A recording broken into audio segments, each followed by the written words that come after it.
ধৈর্য ধরতে ধরতে আমি বিচ্ছিরি রকমের অধৈর্য হয়ে গেছি। ক্লান্ত চেহারা, চোখের নিচের কালো দাগ দেখলেই বোঝা যায় আমি এক অস্বাভাবিক মেয়ে লোক, যার সব কিছু থাকতেও কিছুই নেই। আসসালামু আলাইকুম।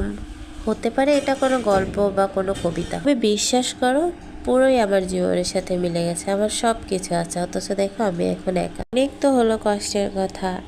এখন বাজে হচ্ছে রাত প্রায় 12টা। আমি ডিউটি থেকে আসলাম, এসে ফ্রেশ হলাম, ফ্রেশ হয়ে কোটাকাটি করে নিয়ে রান্না করতে চলে আসলাম। আর রান্নায় আমি যত সহজভাবে পারি তত সহজভাবে করার চেষ্টা করি, কারণ সারাদিন ডিউটি করে এসে রান্না বাড়া করতেই সব থেকে বেশি অধৈর্য লাগে। কিন্তু বাঁচতে হলে তো খেতে হবে, আর খেতে হলে তো অবশ্যই রান্না করতে হবে, তাই না বলো? তো কি আর করা যাবে, এই কারণে আমি হচ্ছে গিয়া 3 পিস মাছ ছিল, সেটা বের করে নিয়ে সেটাকে সুন্দর করে লবণ হলুদ দিয়ে ভেজে নিলাম। তারপর হচ্ছে কিছু আলু চাকচাক করে কেটে নিয়েছি, এমনকি এটাকেও আমি ভেজে নেব। আর আমার এইভাবে রান্না করতে সব থেকে বেশি ভালো লাগে, আর আমার কাছে সহজ মনে হয় আর কি।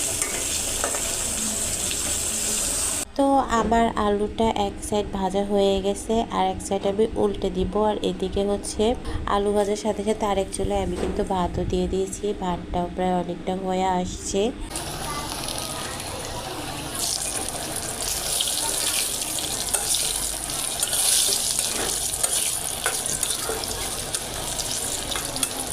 আর আলু ভেজেছি, আর আমি শুধু শুধু খাবো না, একটু ছুচমি না করলে হয় বলো? তো যাই হোক, আমি আলু ভাজা দেখলাম আমার মাথা ঠিক থাকে না, আমার খেতেই হবে, তো আমি খাচ্ছিলাম। পরে কড়াইতে হচ্ছে তেল দিয়ে দিলাম, তেল দিয়ে তারপর হচ্ছে পেঁয়াজটা সুন্দর করে একটু লাল লাল ব্রাউন করে ভেজে নিব। হালকা ব্রাউন করবো, কারণ বেশি একটা লাল করবো, কারণ হচ্ছে টাইম শর্ট, ঘুমাতে হবে, আবার সকালবেলা ডিউটিতে যেতে হবে। কারণ কাজ না করলে তো আর টাকা আসবে না, টাকা না আসলে খাবো কি? তো যাই হোক, এরপর হচ্ছে কি আমার পিসটা একটু লাল লাল হয়ে আসছে, এই টাইমে হচ্ছে আমি সমস্ত মশলা দিয়ে দেবো, যেমন হলুদ, মরিচ, রসুন, আদা রসুন বাটা দেই নেই, কারণ আমার কাছে নেই, ফ্রিজ থেকে আনা হয়নি, মনে ছিল না। তবে যাই হোক, ধনিয়া গুঁড়ো, জিরার গুঁড়ো, এই সব কিছু দিয়ে সুন্দর করে হচ্ছে এটাকে আমি, তো আমার মশলাগুলো হচ্ছে সব দেওয়া হয়ে গেছে। এবার হচ্ছে আমি একটু নাড়াচাড়া দিব, নাড়াচাড়া দিয়ে মানে একেবারে একটু ভাজা ভাজা করে নিব। কিন্তু এখানে আমি আদা রসুন অ্যাড করি না, এই মশলাগুলো যদি একটু ভালো করে না কষাই তাহলে একটু গন্ধ আসতে পারে মশলা। তো এরপরে আবার একটু ভাজা ভাজা করে আবার এর মধ্যে হালকা একটু পানি দিয়ে আবার দেখো সুন্দর করে কষিয়ে নিছি।